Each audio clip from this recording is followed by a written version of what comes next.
तो जाहिर है 1 अप्रैल से आपकी जिंदगी में कई सारे अहम बदलाव होने वाले हैं। इन बदलावों का आपकी जिंदगी पर असर क्या पड़ेगा? आपके लोन की ईएमआई से लेकर के घर बनाने तक कई सारी चीजें बदलने वाली हैं।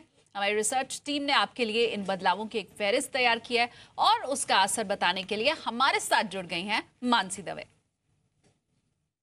देखिए, बिजली की बचत का लक्ष्य हासिल करने के लिए एक बहुत बड़ा बदलाव 1 अप्रैल से होने जा रहा है। देश में बिजली मीटर हैं वो प्रीपेड कर दिए जाएंगे। पूरे देश के बिजली मीटर प्रीपेड हो जाएंगे और इसका सीधा असर ये होगा कि बिजली मीटर जिस तरह से आप मोबाइल रिचार्ज करते हैं उसी तरह से बिजली मीटर को भी आप रिचार्ज कर पाएंगे। तो आपको जितनी बिजली चाहिए, जितनी बिजली की जरूरत है उतनी ही बिजली का आप रिचार्ज कराएं और जितनी जरूरत उतना इस्तेमाल करके बिजली की बचत में अपना योगदान दें। दूसरी सबसे बड़ी खबर, ईपीएफ ट्रांसफर का नया सिस्टम 1 अप्रैल से लागू हो जाएगा।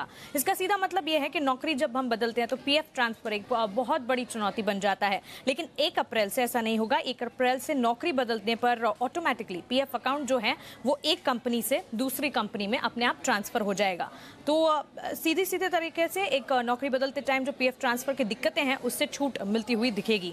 रेलवे से जुड़ा एक बड़ा बदलाव 1 अप्रैल को होने जा रहा है। एक बड़ा डेवलपमेंट है वो ये है कि अगर आपने कनेक्टिंग ट्रेन की बुकिंग की है, फर्ज कीजिए 2 ट्रेन की आपने बुकिंग की है और आपकी एक ट्रेन छूट जाती है, पहली ट्रेन लेट होने की वजह से अगर दूसरी ट्रेन छूट जाती है तो इस सिचुएशन में रेलवे आपको रिफंड देगा। इसका सीधा मतलब यह है कि आप 2 पीएनआर नंबर्स को एक साथ लिंक कर पाएंगे। और चौथा और सबसे बड़ा बदलाव जो 1 अप्रैल से होने जा रहा है, टॉप 1000 लिस्टेड कंपनीज में एक बहुत बड़ा रूल निकल कर आएगा। और रूल ये है कि बोर्ड ऑफ डायरेक्टर्स में 6 इंडिपेंडेंट डायरेक्टर्स का होना जरूरी होगा और इसमें से एक जो डायरेक्टर होंगी वो महिला होना बिल्कुल अनिवार्य होगा। तो टॉप 1000 लिस्टेड कंपनीज के लिए ये एक रूल बनकर आएगा।